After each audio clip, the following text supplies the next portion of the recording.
आली आली रेज आली. बरं झालं लाव लाव.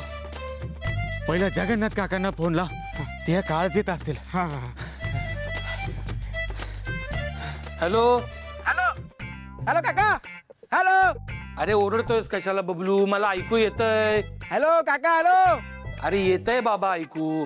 हॅलो काका.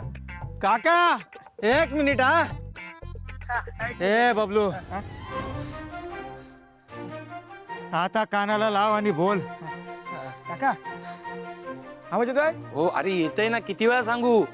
हा बरं काय झालं? मुलं सापडली का? काय मुलांची खबर बात? सापडलीच असती, थोडी चुकामुक झाली बघा. काका तुमचा अंदाज बरोबर आहे, दोघं पण पंढरपूरला निघालेत. अरे मुलांचा फोन आला होता एका भल्या माणसाच्या फोनवरनं. ती अगदी सुखरूप आहेत आणि ते आपला सारंग बरा व्हावा म्हणून त्या दोघांनी व्रत केलंय. ते पूर्ण करण्यासाठी ते तिथे गेलेत. पण आहे एक चांगला माणूस त्यांच्या सोबत आहे, भला माणूस. हा भला माणूस आहे. मग मग तुम्ही मला कशाला फोन करायला सांगितला? हा? ही चांगली बातमी तुम्ही मला सांगायला पाहिजे होती ना. काय बबलू काय होतंय? Sorry sorry frustration sorry. कसलं? ते व्यंकटेश बाबूजींची गाडी आहे ना, गाडी नाही हत्ती आहे, तो बंद पडलाय ना. ते डगलून डगलून हात दुखायला लागले, श्वास घ्यायला होत नाहीये. आता तर शब्द बबलू, हा रेपिटेशन. हा ते फ्रस्ट्रेशन आहे. मग आता कुठे आहात तुम्ही? रस्त्यावर. जोक करतो. तुम्ही माझा अंत बघताय का? गाडी बंद पडणार तर रस्त्यावर जाणार ना. बरं म्हणजे मला आता असं वाटतं की तुम्ही काही आज पंढरपूरला पोहोचू शकत नाही.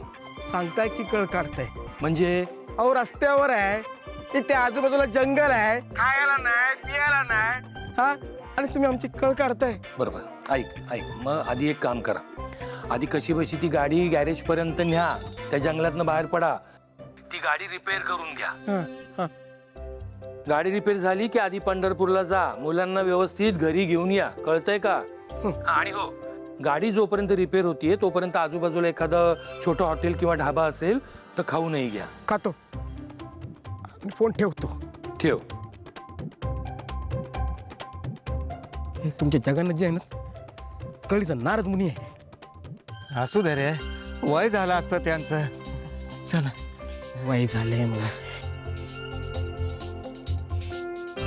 महाराज अक्का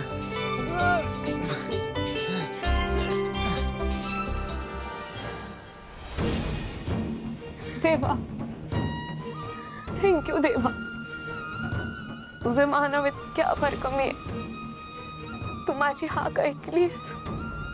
असाच नेहमी आमच्या पाठीशी उभा राहा.